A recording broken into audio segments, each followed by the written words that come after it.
And actually, with international audiences in mind, I think for you that this is a beautiful story in a beautiful setting. Well, to some extent, I belong to the international audience, don't I? I'm Danish. We do not have Thomas Hardy on our curriculum at school. He's a person we've heard of, and that's it. And in the literary circles, they know him quite well. But still, I hadn't read the book when I read the script. And yes, it was very, very attractive to me. His way of treating characters is very deep, very complex, and very universal. His way of portraying a woman, an independent, strong woman, yet still very vulnerable lady, is incredibly modern, even at that time. The sweeping romance, I guess, is something that everybody is a sucker for, isn't it? So this film, I guess, has become a combination of all these matters, or at least that's what we tried. That was our humble ambition, to combine a certain believability and a certain grandness. And hopefully, yes, that will be attractive to people outside England. Hopefully it'll be attractive to England. We don't know yet.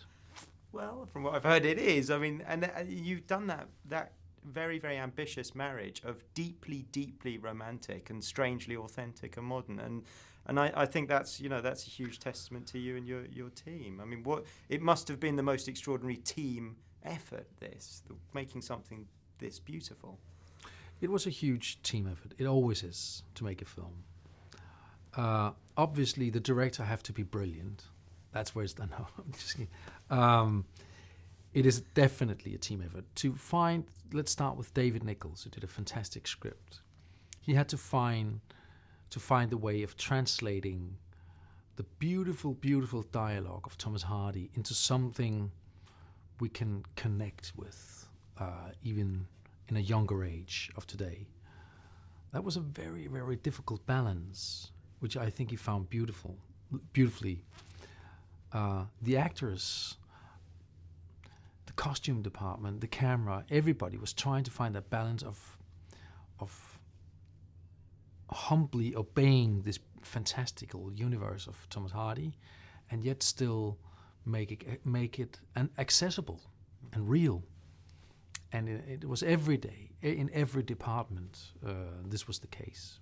Well, the sheep dip scene is an extraordinary scene in that extent that it's not one of the plot scenes. It's one of the scenes where I insisted on breathing. That one and the song are two of the scenes where you have time to breathe, have time to be part of this life on the farm and actually embrace it and feel the breath of the nature. So that's one of my favorite scenes. There was so much to tell in so short time in all the other scenes. Not all of the other scenes, but many of the scenes. So here we allowed ourselves to just be there. And a great achievement of the film is that you have these three suitors, and you manage to realise each of them fully in the short space of time that you have. I just want to talk about Matthias first. There are a lot of very flustered ladies out there who've seen the film this morning. He's a kind of hero's hero, isn't he? Well, he's just a wonderful combination of sort of subtle and vulnerable and sensible, and yet very, very masculine. And for Oak, that was worth gold, because the character of Oak is embracing a woman, is listening to a woman, is even humbling himself next to a woman. But with Matias, he's yet still very much a man. So that becomes very strong, and I think desirable for a lot of ladies, which and inspiring, hopefully for us men. And someone who's less inspiring, but kind of has his own flair. Tom Sturridge is again a wonderful character for an actor to play, I imagine, and wonderful scenes to direct for you. Tom Sturridge is very, very intelligent, and combining that with the soldier and sort of the naughtiness and the sexiness of the soldier, I thought was very interesting, and I thought his approach on that character was fantastic and attractive in a different, dangerous, lethal, unsympathetic kind of way, yet hopefully difficult to reject. No, I think he did that incredibly well. He's a very, very interesting man, very interesting actor, fantastic to work with, and a good friend. Another very interesting man, Michael Sheen, playing Boldwood. Again, in the book, I remember Boldwood being quite a sort of austere, stern character. I found it hard to see the humanity in him sometimes in the book, but Michael has such humanity, I think, as an actor. That must have been interesting to develop that character with Michael. Michael is a brilliant, incredibly trained actor. It's like playing with the best violinist in the orchestra. So having a rehearsal period with a man like Michael Sheen is just such a pleasurable experience as a director. What we did in his case was we digged into his past. He's been rejected by a woman before, as it says in the novel, and was very hurt by that, and that made him a very lonely man. And we improvised some of those moments, the rejection from the woman and stuff like that. And he was like a sponge, sucking all that in, which is obviously a huge satisfaction as a director. And then when we flew off into the sets and the harassment of of rain and sheep and all of that, he just maintained that sort of sad loneliness. Amazing work, I have to say. He's one of those actors that I just love to see. As soon as he steps into the screen, I enjoy every moment that he's in that frame. But which leads us to Carey. We have to talk about Carey, of course. And if Carey doesn't work in this film, the film doesn't work. So how happy are you with that performance and the choice to cast Carey? Well, we decided Carey Mulligan from the get-go. I think she contains a lot of the same values as Bathsheba. She is a very, very strong, independent, smart woman, and yet still also a playful, vulnerable little girl.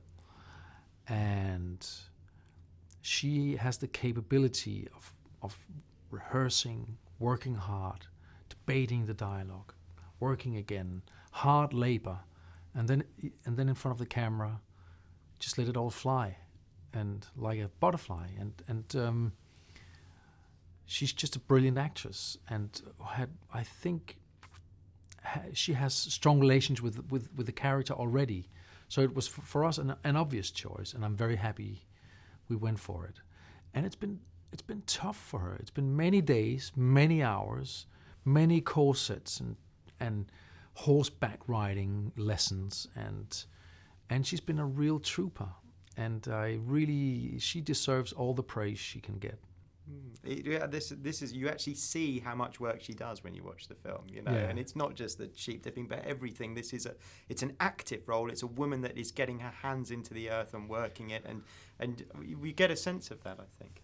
Yeah, and Carey is smart enough to know these things. So she went on those horsebacks, and she's been on a farm. She's been doing some farming already in her life, so that was great.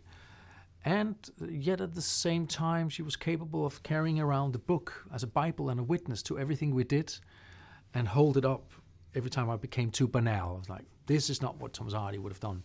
And so she was a true collaborator, and a wonderful combination of humble and strong. Well, just finally, Thomas, you said earlier that you wanted to make a Thomas Hardy film, not a Thomas Vinterberg film. Would you explain that for me again? Well, normally I do my own scripts. Normally I make films that no one else would have been able to make. Whether they're good or bad is a different story, but they're mine. In this case, I saw a piece of literature that is so rich and means so much to so many people that it obviously humbled me, and I sort of went on an expedition into it and explored the territory of the Hardy land. That's the approach I had, and that's why I had it as a mantra to myself that I'm doing a Thomas Hardy movie and not a Thomas Vinterberg movie. Would you say you've succeeded? Humility aside. I'll let anyone else than me judge if we succeeded, but the film is dear to me. I really like it. I think it has depth to some degree. But if we succeeded, I don't know. It's a great film, but then there's a book, and what about and all of that? I'll leave that to the critics.